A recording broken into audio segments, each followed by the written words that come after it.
Et salut à tous, ici MacMaboul pour plein de tutos en vrac.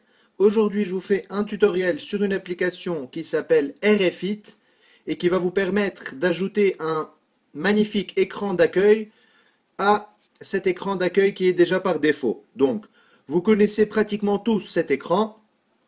Il apparaît lorsque l'on démarre le Mac en restant appuyé sur la touche Option ou Alt. Donc, on a cet écran qui s'affiche. C'est quoi cet écran? Cet écran vous affiche vos différents disques durs sur lesquels vous avez la possibilité de booter, donc de démarrer. Pour mon cas, j'ai, comme vous pouvez le voir ici, encadré Macintosh SSD, ici Windows et ici Time Machine, avec le logo de Time Machine. Donc, on va essayer de vous montrer comment installer RFit. Et qu'est-ce qui va se passer une fois RFit installé? Je n'aurai plus besoin de rester appuyé sur le bouton Alt ou Option du clavier pour faire apparaître cet écran, mais dorénavant, à chaque démarrage du Mac, il y aura un écran d'accueil qui vient me proposer de lancer Windows, Mac ou Time Machine. Je vous montre ça tout de suite après le redémarrage. À tout de suite. Et nous voilà donc sur le bureau de mon Mac. On voit ici l'application dont je vous ai parlé juste avant qui s'appelle RFit. Donc vous allez télécharger ce fichier rfit.dmg. Vous aurez bien évidemment le lien dans la description. On vient double-cliquer dessus. On vient ici rfit.mpkg. On double-clique. Donc ce n'est pas une application à glisser juste dans le dossier application, mais il faut l'installer. Donc, on n'a malheureusement que l'anglais, mais on s'en fout. Vous allez comprendre après pourquoi on s'en fout. Vous venez installer, installer, installer. On tape notre cher mot de passe. Hop. Voilà, il nous dit que l'installation a réussi. Merci, fermé. Maintenant, ce qui est important, vous devez redémarrer 2 fois votre ordinateur pour avoir donc l'écran d'accueil de RFit. Au premier redémarrage, vous n'aurez rien du tout. Au deuxième redémarrage, vous aurez donc l'écran d'accueil de RFit qui va s'afficher. Donc, moi, je redémarre, je vous reprends sur l'iPhone et je vous dis à tout de suite. Voilà donc, je vous ai repris directement sur mon iPhone juste après avoir terminé le screening sur le Mac.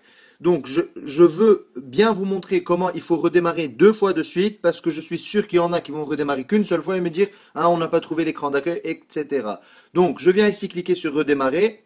Je redémarre. Ça sera rapide, donc pas de problème. Salut, c'est moi, ouais. Donc, voilà. L'ordinateur redémarre une première fois.